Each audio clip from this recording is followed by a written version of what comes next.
चलो विद्यार्थी मित्रों फरी एक वखत तमारू डेल्टा एज्युकेशन यूट्यूब चैनल अंदर दरेक विद्यार्थीओनुं हार्दिक स्वागत करूँ छूँ।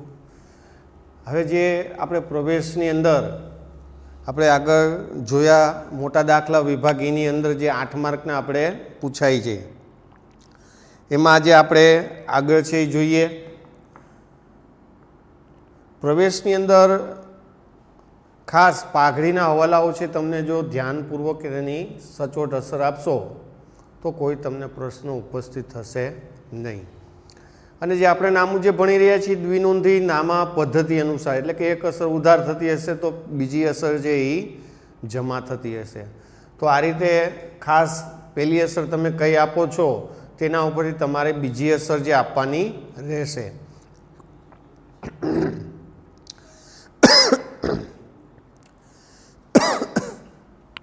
જો દરેક વિદ્યાર્થી મિત્રો पहली असर तमे जो साची आपशो तो आपोआप तमारी बीजी असर जे ई साची ज तमे आपी शकशो। एटले खास असर आपती वखते ध्यान राखवानुं रहेशे। हवे आपणे रकम जे आगळ जोईए काना अने कविसा 2:3 ना प्रमाणमां नफो नुकसान वेचता भागीदारो छे। तारीख 31/3/2016 ना रोज तेमनी पेढीनुं पाकું સરવૈયું નીચે મુજબ હતું। तारीख 1/4/2016 ना रोज तेओए पालखीने नवा भागीदार तरीके नीचेनी शर्तोए दाखल करे छे। हवे नवो भागीदार छे ए पालखी 1/4/2016 ना रोज तेमने पेढीमां छे ए दाखल करे छे। कानो पोताना भागनो 1/4 भाग એટલે કે 1/2 भाग कविसा पोताना भागनो 1/4 એટલે કે 1/4 भाग पालखीनी तરફેણમાં त्याग करे छे। फरी ध्यान आपजो विद्यार्थी मित्रों के कानो अने कविसा कानो पोताना भागनो 1/2 भाग એટલે કે 1/2 भाग कविसा पोताना भागनो 1/4 એટલે કે 1/4 भाग पालखी એટલે કે जे नवो भागीदार आवे छे तेनी तરફેણમાં त्याग करे छे। पेढीनुं पाघડીनुं मूल्यांकन 80,000 करवामां આવ્યું।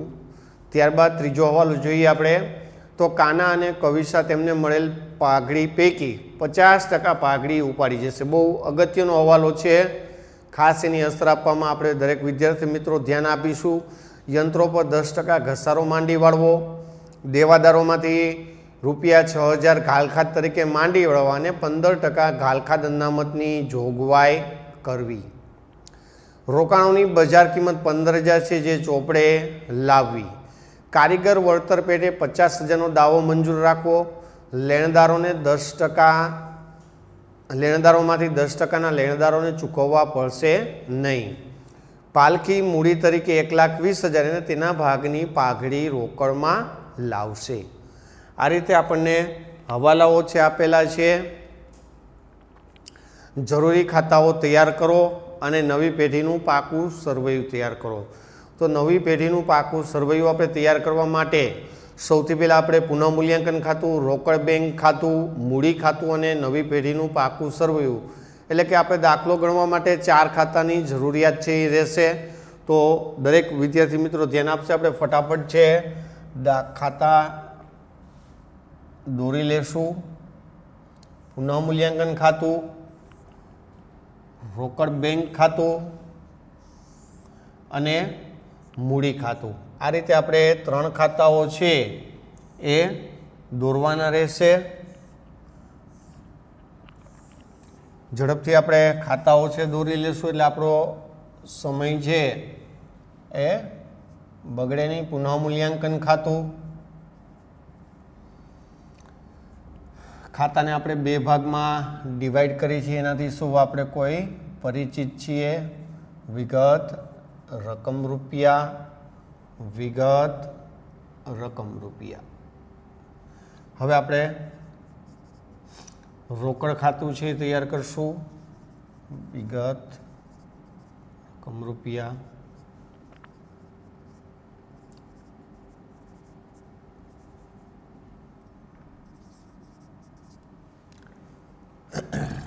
त्यारबाद आपणे मूडी खातुं छे ई तैयार करीशुं।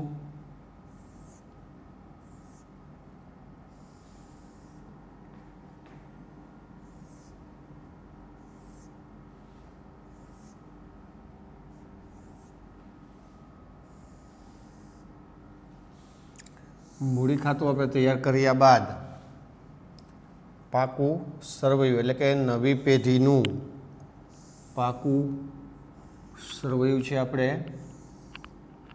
તૈયાર કરીશું. ખાસ દરેક વિદ્યાર્થી મિત્ર ધ્યાન રાખવાનું કે ખાતા દોરવામાં વધારે સમય આપણો ન બગડે, એની તકેદારી ખાસ રાખવાની. તો જ આપણે સમયસર પેપર છે એ પૂરું કરી શકીએ.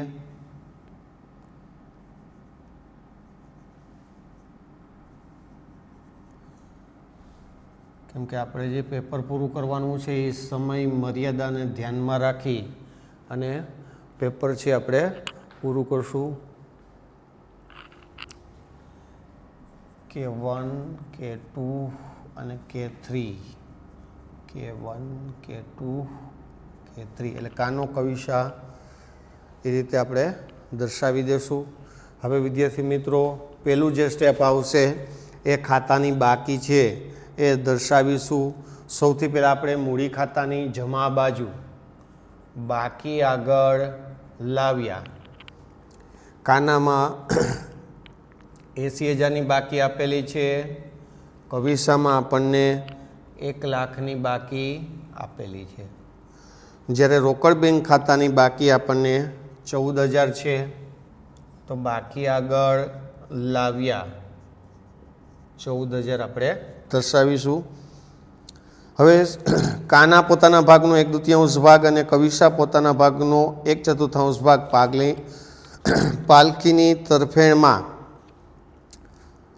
પાલખીની તરફેણમાં છે એ ત્યાગ કરે છે. તો અહીંયા આપણે સૌથી પહેલાં પાલખીની જે તરફેણમાં ત્યાગ કરે છે તો એના માટે અહીંયા આપણે સૌપ્રથમ ત્યાગ છે એ શોધવાનો રહેશે. તો અહીંયા જરૂરી ગણતરીમાં આપણે હેડિંગ આપી દઈશું ત્યાગના પ્રમાણની ગણતરી. આ ગણતરી કરવી જરૂરી છે દરેક વિદ્યાર્થી મિત્રો. કાના અને કવિશાનું જૂનું પ્રમાણ આપણને કેટલું આપેલું છે તો કે 2:3. કાનાહા જેમ કવિશા બરાબર 2:3. હવે કાન્હાનો ત્યાગ જોતો હોય આપણે, કાનાનો ત્યાગ બરાબર જૂનો ભાગ એને ગુણ્યા પોતાના ભાગમાંથી આપેલો ભાગ. તો આનો જૂનો ભાગ છે 2/5. પોતાના ભાગમાંથી ત્યાગ કરે છે 1/2 ભાગ એટલે 2 × 1 = 2 અને 5 × 2 = 10 એટલે કે 2/10 મળશે. એ રીતે આપણે કવિશાનો ત્યાગ શોધી લેશું. 3/5 ગુણ્યા 1/4 એટલે કે 3 × 1 = 3 અને 5 × 4 = 20. હવે આના છેદ સરખા કરવા માટે બબ્બે અંશ અને છેદમાં ગુણાવી દેશું. એટલે કાના જેમ કવિશા બરાબર 4:3. તો ત્યાગનું પ્રમાણ છે આપણને કેટલું મળ્યું અહીંયા વિદ્યાર્થી મિત્રો 4:3. હવે આપણી પાસે ત્યાગનું પ્રમાણ છે એ મળી ગયું. હવે આપણે આગળ જોઈએ દાખલામાં. તો પેઢીનું પાઘડીનું મૂલ્યાંકન 80,000 છે એ કરવામાં આવ્યું. પેઢીનું પાઘડીનું મૂલ્યાંકન છે એ 80,000 કરવામાં આવ્યું. તો અહીંયા પાલખીનો ભાગ આપણી પાસે છે નહીં, બરાબર. તો પાલખીનો નફાનો ભાગ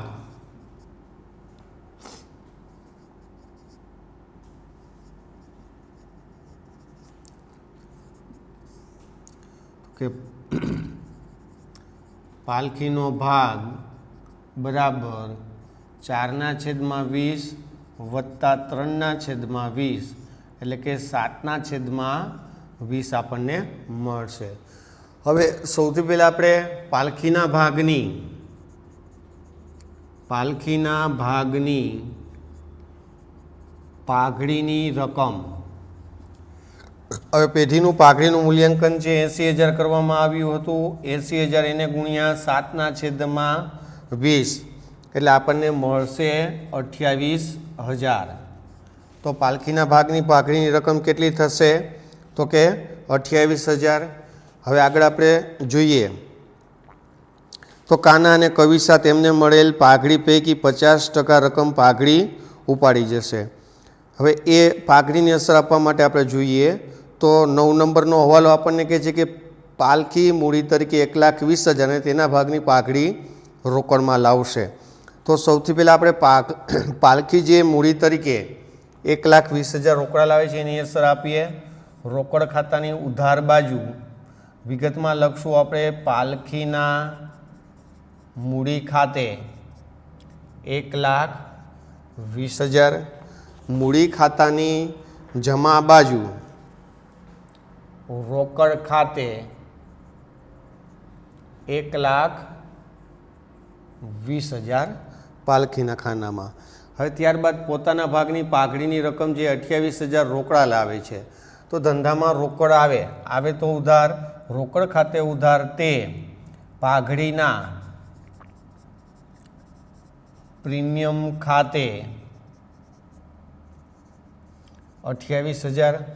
આ 28,000ને આપણે ત્યાગના પ્રમાણમાં એટલે કે 4/3 પ્રમાણમાં આપણે ફાળવીશું. પાઘડીના પ્રીમિયમ ખાતે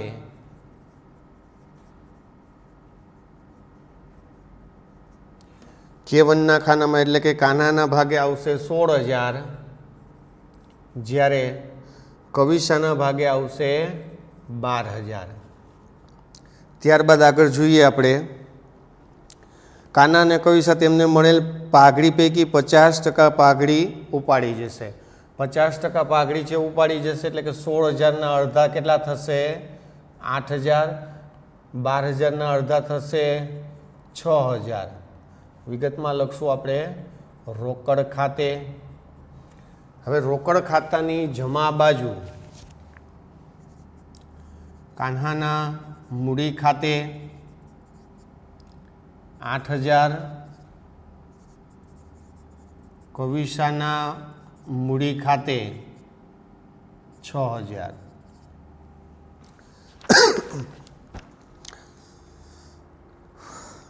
ત્યારબાદ યંત્રો પર 10% છે ઘસારો માંડીવાળો. હવે યંત્રો છે આપણને આપેલા છે 50,000ના. યંત્રો 50,000 બાદ ઘસારો 10% એટલે કે 5,000 બાદ કરશું એટલે આપણને 45,000 છે યંત્રોની કિંમત મળશે.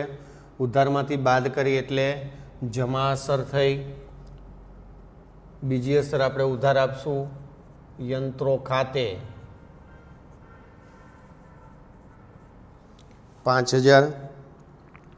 દેવાદારોમાંથી 6,000 ઘાલખાદ તરીકે માંડીવાળો અને 15% ઘાલખાદ અનામતની જોગવાઈ કરવાની છે. તો સૌથી પહેલાં દેવાદારો છે આપણે લખી લેશું. દેવાદારો આપણને રકમમાં આપેલા છે 66,000, બાદ કરશું આપણે ઘાલખાદ 6,000 એટલે આપણી પાસે દેવાદારો હવે વધશે 60,000ના. 60,000 ઉપર આપણે 15% ઘાલખાદ અનામત આપણે ગણતરી કરશું. ઘાલખાદ અનામત 15% એટલે કે 60,000ના 15% કરીએ એટલે કે 9,000. 51,000 છે એ ઘાલખાદ અનામત તરીકે આપણને મળશે. હવે આપણે દેવાદારો છે 51,000ના મળી ગયા. અહીંયા આપણને દેવાદારો છે રકમમાં આપણને ઘાલખાદ અનામત 3,000 આપી છે, જ્યારે ઘાલખાદ અનામત છે એ 9,000 થઈ. તો અહીંયા બીજી અસર જે આપણે આપવાની થશે ઘાલખાદ આપણને 6,000 છે એટલે ઉધારમાંથી બાદ કરી એટલે કે જમા અસર થાય. તો બીજી અસર જે આપણે ઉધાર દર્શાવશું ઘાલખાદ 6,000. ત્યારબાદ ઘાલખાદ અનામતમાં 9000 એટલે કે વધારો થયો છે। જૂની ઘાલખાદ આપણને રકમમાં આપેલી છે 3000, ઘાલખાદ અનામત 9000 માઇનસ 3000 એટલે ઘાલખાદ અનામતમાં આપણને વધારો કેટલાનો થશે તો કે 6000નો। એટલે કુલ આપણી ઘાલખાદ અનામત છે એ 12000 છે, એ અસર અપાઈ ગઈ। આગળ જોઈએ આપણે રોકાણોની બજાર કિંમત 15000 છે જે ચોપડે લાવી। રોકાણો આપણને આપેલા છે 30000। રોકાણો પાકા સરવૈયામાં મિલકત લેણા બાજુ આપણે 30000 દર્શાવશું। રકમમાં આપણને એમ કહે છે કે બજાર કિંમત 15000 છે જે ચોપડે લાવી। તો અહીંયા આપણા જે રોકાણો છે એમાં કિંમતમાં ઘટાડો થશે, ઘટાડો 15000। 12ના કોલમમાં આપણને 15000 છે મળશે। રોકાણ વધઘટ અનામત આપણને કેટલું આપ્યું છે તો કે 12000। તો 15000નું જે નુકસાન છે બરાબર, એમાંથી પહેલાં 12000 આપણે વાળી દઈશું, એટલે હવે આપણું નુકસાન કેટલું રહેશે 3000નું। તો આપણે રોકાણો ખાતે કેટલું નુકસાન દર્શાવવાનું રહેશે 3000। ખરેખર રોકાણોમાં આપણને નુકસાન કેટલાનું ગયું હતું 15000નું, પણ રોકાણ વધઘટ અનામત જો આપણને આપેલું છે કેટલું 12000, એટલે આનો અર્થ એવો થાય કે 3000નું હવે આપણે રોકાણો પર નુકસાન છે એ જશે। કારીગર વળતર પેટે 50000નો દાવો છે એ મંજૂર રાખો। તો કારીગર વળતર પેટેનો જે દાવો છે એ પાકા સરવૈયામાં મૂડી દેવા બાજુ થોડીક જગ્યા છોડી કારીગર વળતર દાવો 50000। હવે કારીગર વળતર અનામત અહીંયા રકમની અંદર જોઈએ આપણે તો કારીગર વળતર પેટે 50000નો દાવો છે એ આપણે મંજૂર રાખવાનો છે। હવે દાખલાની અંદર આપણને આકસ્મિક અનામત આપ્યું છે, કામદાર વળતર ફંડ આપી દીધું છે 40000। હવે આપણે અહીંયા કામદાર વળતર ફંડ જે 40000 છે એટલે કે 10000 જે આપણે ઘટશે, એ જે ઘટતા હોય એની જ આપણે અસર છે આપવાની રહેશે। કારીગર વળતર પેટે 50000નો દાવો મંજૂર કરો। કામદાર વળતર ફંડ 40000 છે, તો જે 10000 આપણી પાસે ખૂટે છે એ 10000ની જ આપણે અસર આપવાની રહેશે। કામદાર વળતર દાવો 10000, કેમ કે 40000 છે એ આપણે અનામતમાંથી લઈ લેશું, 10000નો જ આપણે ઘટાડો થશે। આગળ જોઈએ આપણે લેણદારોમાંથી 10%ના લેણદારોને ચૂકવવા પડશે નહીં। તો કે લેણદારો આપણને આપેલા છે 50000ના, લેણદારો 50000ના આપેલા છે, બાદ એમાં ઘટાડો 10%। હવે લેણદારો 50000માંથી 10% કરીએ એટલે કે 5000, 5000 બાદ કરતાં આપણને કેટલા મળશે તો કે 45000। હવે જમામાંથી બાદ કરીએ એટલે કે ઉધાર અસર, બીજી અસર આપણે જમા આપશું,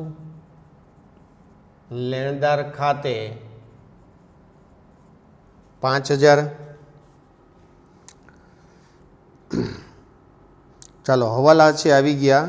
હવે આપણે જોઈએ કે કયા કયા બાકી છે। મકાન છે આપણે લખવાનું બાકી છે, તો મકાનની કિંમતમાં કોઈ જ વધારો ઘટાડો થતો નથી। તો મકાન છે આપણે પૂરેપૂરા 1,10,000ના દર્શાવીશું। યંત્રો છે આપણે આવી ગયા। સ્ટોક છે એ બાકી છે, સ્ટોક પણ દર્શાવી દેશું। સ્ટોક આપણને આપેલો છે 30,000। ત્યારબાદ દેવાદારો આવી ગયા, બેંક રોકડ આવી ગયું, રોકાણો આવી ગયા। હવે આપણે જોઈએ મૂડી છે, મૂડી દેવા બાજુ આપણે મૂડી છે લખી લીધી। આકસ્મિક અનામત 15,000 છે, તો આકસ્મિક અનામતને આપણે મૂડી ખાતાની જમા બાજુ ફાળવીશું। આકસ્મિક અનામત જે છે 15,000ને એ 2:3 પ્રમાણમાં આપણે ફાળવશું એટલે 2:3 પ્રમાણમાં ફાળવીએ એટલે કેટલા મળશે આપણને 6,000 અને 9,000. કામદાર વળતર ફંડ આવી ગયું, રોકાણ અનામત આવી ગયું, લેણદાર આવી ગયા અને ગાલખાદ અનામત છે આપણે આવી ગયું. તો હવે સૌથી પહેલાં વિદ્યાર્થી મિત્રો હવાલાઓની અસર અપાઈ જાય ત્યારબાદ આપણે પાકા સરવૈયાની અંદર કોઈ એન્ટ્રી બાકી રહેતી નથી તે જોઈ લેવાની. એટલે કે જે મિલકતોને દેવાની કિંમતમાં પુનઃમૂલ્યાંકનના કારણે જો કોઈ કિંમતમાં વધારો ઘટાડો ન થયો હોય તો એ જ કિંમતે આપણે દર્શાવી દેવાની. હવે અહીંયા સૌથી પહેલાં આપણે પુનઃમૂલ્યાંકન ખાતું છે એ બંધ કરવાનું રહેશે. પુનઃમૂલ્યાંકન ખાતાનું આપણે ટોટલ છે એ મારીએ તો કે 5,000, 6,000, 6,000, 3,000 અને 10,000 એટલે એનો ટોટલ મને મળશે 30,000. અહીંયા પણ આપણે 30,000 છે દર્શાવી દઈશું. 30માંથી આપણે 5 બાદ કરીએ એટલે મળશે મને 25,000. આ 25,000 છે એ ખોટ કહેવાય. આ ખોટ આપણે 2:3 પ્રમાણમાં જે નફા નુકસાનનું જૂનું પ્રમાણ છે જૂના પ્રમાણમાં આપણે કાના અને કવિસાને આપણે ફાળવીશું એટલે કે 10,000 અને 15,000 છે આપણને મળશે. હવે આ ખોટ છે એ મૂડી ખાતાની ઉધાર બાજુ આપણે દર્શાવીશું.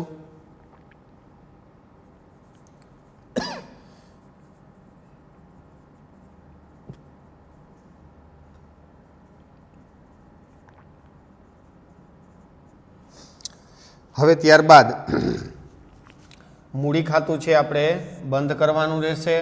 મૂડી ખાતું બંધ કરીએ એટલે મૂડી ખાતાની જમા બાજુનો ટોટલ છે પાલખીનો 1,20,000 છે આપણને મળશે. એની બાકી આપણે કાઢીએ એટલે 1,20,000 મળી. હવે આપણે 1,09,000 અને 12,000નો સરવાળો કરશું એટલે આપણને મળશે 1,21,000. 1,21,000 એમાંથી આપણે 21,000 છે બાદ કરશું એટલે આપણને કેટલા મળશે તો કે 1,00,000. હવે કાનાનો ટોટલ મારીએ 80,000, 16,000 અને 6,000નો ટોટલ કરીએ એટલે મને મળશે 1,02,000. 1,02,000 એમાંથી આપણે 80,000, 10,000 છે એ બાદ કરશું એટલે મને મળશે 84,000. આ જે આપણે મળે એને આપણે લખશું બાકી આગળ લઈ ગયા. આ જે મૂડી છે એ આપણે પાકા સરવૈયામાં મૂડી દેવા બાજુ છે આપણે દર્શાવીશું 84,000, 1,00,000 અને 1,20,000. આ ત્રણેયનો આપણે ટોટલ મારીએ એટલે મને મળશે 3,04,000. હવે ત્યારબાદ આપણે રોકડ ખાતું છે એ બંધ કરશું 14,000, 1,20,000 અને 28,000નો સરવાળો કરીએ એટલે ટોટલ મને મળશે 1,62,000. 1,62,000 એમાંથી આપણે 6,000 અને 8,000 એટલે કે 14,000 છે બાદ કરીએ એટલે 1,48,000 છે એ મળે જેને આપણે બાકી આગળ લઈ ગયા તરીકે દર્શાવીશું. આ જે બાકી છે એ પાકા સરવૈયામાં મિલકત લેણા બાજુ આપણે દર્શાવી દેશું 1,48,000. હવે અહીંયા આપણે પાકું સરવૈયું છે એ વિદ્યાર્થી મિત્રો બંધ જે કરશું. પાકા સરવૈયામાં આપણે ટોટલ મારીએ એટલે 45,000, 51,000, 15,000, 1,10,000, 30,000 અને 1,48,000નો ટોટલ મને મળશે 3,99,000. એ જ રીતે મૂડી દેવા બાજુ છે આપણે ટોટલ કરીએ 3,04,000, 50,000 અને 45,000નો એટલે કે 3,99,000. આ રીતે પાકું સરવૈયું વિદ્યાર્થી મિત્રો છે એ ઇક્વલ થશે. ખાસ અહીંયા આ દાખલાની અંદર જે નવા જે હવાલાઓ આવેલા છે તો એમાં એક હવાલો જે છે આપણને આપેલો છે એ પાઘડીની કિંમતની 50% રકમ રોકડમાં ઉપાડી જશે। તો આ હવાલો છે પરીક્ષાની દ્રષ્ટિએ ખૂબ અગત્યનો છે। તો સૌથી પહેલાં પાઘડી આપણે કયા પ્રમાણમાં ફાળવવી છે એની ચર્ચા અગાઉ આપણે વારંવાર કરેલી છે, એટલે એ તમને ખ્યાલ હશે। જે પાઘડીની રકમ આપણે અહીંયા ત્યાગના પ્રમાણમાં ફાળવી એના 50% રકમ ભાગીદારો છે ઉપાડી જશે। ભાગીદારો ઉપાડી જશે એટલે ભાગીદારની મૂડીમાં એટલો ઘટાડો થશે અને ધંધામાંથી એટલી રકમ રોકડ જશે। એટલે એની આ રીતે અસર આપવાની થશે મૂડી ખાતાની ઉધાર બાજુ અને રોકડ ખાતાની જમા બાજુ। ત્યારબાદ બીજો જે આપણે એક હવાલો જોયો ઘાલખાધવાળો, બરાબર, કે સૌથી પહેલાં આપણે ઘાલખાધ તરીકે 6000 માંડી વળવાના હતા, ત્યારબાદ દેવાદારો ઉપર આપણે 15% ઘાલખાધ અનામત રાખવાની હતી। તો અહીંયા સૌથી પહેલાં દેવાદારો આપણે 66,000 આપેલા હતા, ત્યારબાદ મેં ઘાલખાધ 6000 બાદ કરી 60,000 મળ્યા, એની 15% મેં અસર આપી। તો આ રીતે સ્ટેપ બાય સ્ટેપ આપણે અસર જે આપવાની થશે। કારીગર વળતર પેટે જે 50,000નો દાવો જે મંજૂર કર્યો અહીંયા, પણ આપણે કારીગર વળતર પેટે અનામત છે એ 40,000નું આપ્યું હતું, તો હવે ઘટે છે કેટલી રકમ, તો કે 10,000। તો અહીંયા 10,000ની જ અસર આવે। એટલે આ હવાલો છે વિદ્યાર્થી મિત્રો ખાસ ધ્યાન રાખવાનું છે કે જેની અંદર આપણે ભૂલ ન થાય। ત્યારબાદ રોકાણોની કિંમત, હવે રોકાણો છે 30,000ના હતા, જેમાં રોકાણોની બજાર કિંમત આપણે 15,000 છે એ ગણી, તો સામે આપણને રોકાણ વધઘટ અનામત છે એ આપેલું હતું, બરાબર, 12,000। તો એ ભંડોળમાંથી પહેલાં 12,000 છે આપણે વસૂલ કરવાના। ત્યારબાદ ઘટતી જે રકમ છે નુકસાન, તો કે નુકસાન કેટલાનું ગયું, 3,000નું, તો એ નુકસાન એટલું જ આપણે 3,000નું દર્શાવવાનું છે। તો આ ખાસ ખૂબ જ અગત્યનો હવાલો હતો। આ હવાલાને આપણે વારંવાર 2 થી 3 વાર છે એ જોયા રાખવું, જેથી કરીને તમને ખ્યાલ આવે કે કઈ રીતે આપણે તેની ગણતરી કરવી। ત્યારબાદ અહીંયા જુઓ, ખાસ આપણે ત્યાગની જે ગણતરી છે વિદ્યાર્થી મિત્રો, કે ત્યાગની ગણતરી કરવી ખૂબ જરૂરી છે, કેમ કે પાઘડીનો હવાલો ત્યાગ વગર આપણે ફાળવી શકીએ નહીં। દાખલામાં આપણને જૂનું પ્રમાણ આપ્યું છે। ત્યારબાદ પોતાના ભાગમાંથી, બરાબર, ભાગ આપે છે 1/2, એટલે ત્યાગ આપણને કઈ રીતે મળશે, જૂનો ભાગ ગુણ્યા પોતાના ભાગમાંથી આપેલો ભાગ, એ ગુણાવશું એટલે આપણને ત્યાગ મળશે। આ રીતે ત્યાગની ગણતરી કરતાં મને 4:3ના પ્રમાણમાં મળી।